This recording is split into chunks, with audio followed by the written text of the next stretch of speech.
അതിനെ കുറവെന്ന് പറഞ്ഞാൽ കാലിന് വേദനയുണ്ട്, എനിക്ക് നടക്കാനൊക്കെ ബുദ്ധിമുട്ടാണ്. നടക്കാനൊക്കെ ഞാൻ ഇങ്ങനെ വലിച്ച് വലിച്ച് പോകുന്നത്. ഇങ്ങനെ ഉറച്ച് ചവിട്ടാൻ എനിക്ക് പറ്റത്തില്ല. ഇപ്പോഴും ഉറച്ച് ചവിട്ടുമ്പോൾ കാലിങ്ങനെ വളഞ്ഞ് ബ്ലാന്തി അങ്ങ് പോകും. അടുത്ത് ഞാൻ ആർമി സ്കൂളിലാണ് പഠിക്കുന്നത്. ഒരാളിപ്പം +2 ആയതേ ഉള്ളൂ. രണ്ടാമത്തെ ആള് 8ാം ക്ലാസ്സിൽ പഠിക്കുന്നു. ഞാനിങ്ങനെ ഈ കിട്ടുന്ന പൈസ കൊണ്ടാണ് അവരെ പഠിപ്പിക്കുന്നത്. അവരുടെ കാര്യങ്ങളും എൻ്റെ കാര്യങ്ങളും വരുന്നതായാലും എല്ലാം ഞാൻ അതുകൊണ്ട് ജീവിച്ച് പൊക്കോണ്ടിരുന്നു. പഠിക്കുന്ന സമയത്താണ് അച്ഛൻ ഞങ്ങളെയൊക്കെ കളഞ്ഞിട്ട് പോയത്. അച്ഛൻ്റെ വീട്ടിൽ പോയത്. പിന്നെ അത്ര നാളെ നോക്കിയത് ഞങ്ങളുടെ അമ്മയാണ്. ഞങ്ങളുടെ അമ്മ ഇത് സ്കൂളിലും അല്ലാതെ വീട്ടു ജോലിക്കൊക്കെ പോയി നിന്ന് ഞങ്ങളെ നോക്കിയത്. ഞങ്ങൾ 2 പെൺകുട്ടികൾ മാത്രമേ ഉള്ളൂ. ഞങ്ങൾക്ക് അങ്ങനെ ആങ്ങളമാരായിട്ടൊന്നും ആരുമില്ല. അങ്കമണി, ഇടയത്ത് വീട്, വാളകം, ഇടയം കോളനി. എനിക്ക് ആവശ്യം എന്ന് പറഞ്ഞാൽ ഈ കാലം എത്രയും പെട്ടെന്ന് സുഖമാക്കി കിട്ടിയെങ്കിലേ ഞാൻ ഇറങ്ങി പോകാൻ നോക്കൂ. എൻ്റെ കുഞ്ഞുങ്ങൾക്ക് വല്ലതും ചെലവിന് കൊടുക്കാൻ. സമയത്ത് അമ്മ ജോലിക്ക് പോയിട്ട് ആ പൈസ ഉണ്ടാകും ഞങ്ങൾ 3 പേരും പോകുന്നത്. അമ്മ ഇപ്പൊ കിടപ്പിലൊക്കെ ഭയങ്കര ബുദ്ധിമുട്ടാണ്. പഠിപ്പിക്കാനായാലും ഞാൻ എന്തെങ്കിലും ഒരു കൂലിവേല ചെയ്തായാലും ജീവിക്കണമെങ്കിൽ ഈ കാലം ഓപ്പറേഷൻ ചെയ്തെങ്കിലേ വെക്കൂ. ഇത്രയും പെട്ടെന്ന് അത് ചെയ്തില്ലെങ്കിൽ കുഴപ്പമെന്ന് പറഞ്ഞു. ഇത് ഞാനിനി അതിനു വേണ്ടി ഞാൻ ആരോടൊക്കെ ഞാൻ സഹായം ചോദിക്കും. ഞാൻ ഇങ്ങനെ പ്രവർത്തനോടൊക്കെ അന്വേഷിച്ചുകൊണ്ടിരിക്കുക. എന്തെങ്കിലും ഒരു സഹായം നമുക്ക് കിട്ടുവാണെങ്കിൽ എത്രയും പെട്ടെന്ന് അത് ചെയ്യും. ഞാൻ ജോലിയായിട്ടൊന്നും ഇല്ലായിരുന്നു. ഞാൻ പല സ്കൂളിലെങ്കിലും ഗൗരി ചേച്ചിയുടെ കൂടെ പോയി. ഗൗരി ചേച്ചി എന്നെ വിളിച്ച് മലക്കറി പച്ചക്കറിയൊക്കെ അരിഞ്ഞു കൊടുക്കാൻ സഹായത്തിന് വിളിക്കുമായിരുന്നു. അങ്ങനെ ചേച്ചിക്ക് കിട്ടുന്ന ശമ്പളത്തിൽ നിന്ന് തരുന്ന തുച്ഛമായ പൈസ എല്ലാം ഞാൻ ഇന്ന് വരെ കഴിഞ്ഞു കൂടിക്കൊണ്ടിരുന്നത്. ഈ വയ്യാതായപ്പോൾ തൊട്ട് ഞാൻ പോകുന്നില്ല. ഈ സ്കൂൾ അടച്ചപ്പോൾ തൊട്ട് ഞാൻ ജോലിക്ക് പോകാൻ വയ്യാതായി. സ്കൂൾ അടച്ചതിൻ്റെ പിറ്റേന്ന് തൊട്ട് ഞാൻ ഹോസ്പിറ്റലിൽ സെയിൽസ് ആയിരിക്കുക. വയ്യാതെ രോഗിയായിട്ടിരിക്കുന്നത് എൻ്റെ ഇളയ അനിയത്തിയാണ്.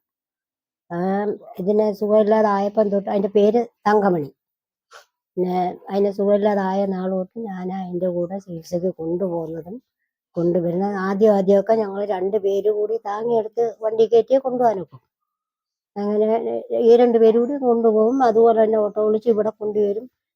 ദിവസം അങ്ങനെ രാവിലെയും വൈകിട്ടും കൊണ്ടുപോയി ഡ്രസ്സും ചെയ്ത് ഇത് കട്ടും ചെയ്തുകൊണ്ടിരിക്കുക ഈ കാലം. ഞങ്ങളമ്മയ്ക്ക് ഷുഗറിന്റെ പ്രശ്നമായി ഞങ്ങളമ്മയ്ക്ക് കാലിങ്ങനായി.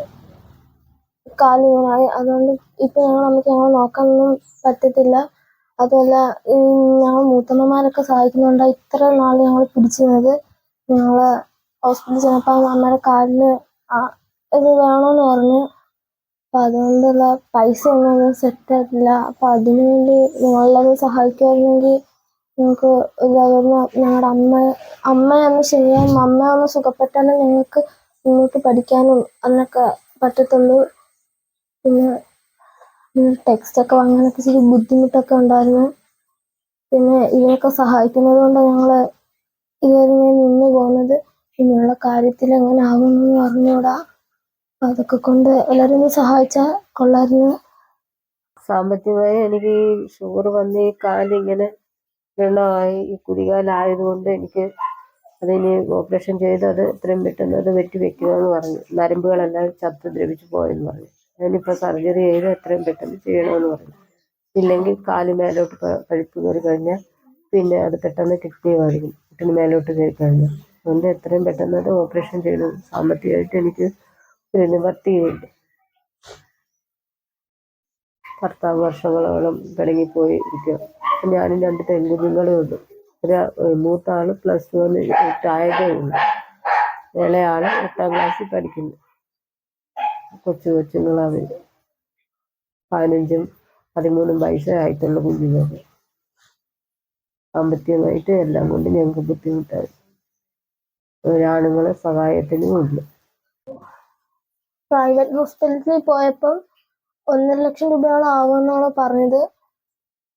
അപ്പം ഞങ്ങൾ പിന്നെ ഗവൺമെൻറ് ഹോസ്പിറ്റലിലോട്ട് പോകാമെന്ന് വിചാരിച്ചു. പക്ഷെ അവിടെ ആണെങ്കിലും എന്തായാലും പൈസയൊക്കെ വേണമല്ലോ. അത്രയ്ക്ക് ഇവിടെ നിൽക്കാൻ ആൾക്കാരൊക്കെ ഉണ്ടെങ്കിലും അത്രയ്ക്ക് പൈസയൊന്നും ഇല്ല. അപ്പം അതുകൊണ്ട് എല്ലാവരും കൂടെ ഒന്ന് ഹെൽപ്പ് ചെയ്യണമെന്ന് ഞങ്ങൾ പറയുന്നു. 1 ലക്ഷം എന്നാ പറഞ്ഞവര്. പിന്നെ ഡോക്ടർ ഫീസും മറ്റു കാര്യങ്ങളും വേറെ. മെഡിക്കലിലോട്ട് എഴുതി തരാൻ പറഞ്ഞു. മെഡിക്കലിൽ എത്ര രൂപയാകുമെന്ന് അറിയത്തില്ല. ഇനി അവിടെ ചെന്നിട്ട് നമുക്ക് സാമ്പത്തികം 1 രൂപ പോലും നമ്മുടെ കയ്യിലെടുക്കാനില്ല. ആ ഒരു അവസ്ഥയിലാണ് നമ്മളിപ്പോൾ.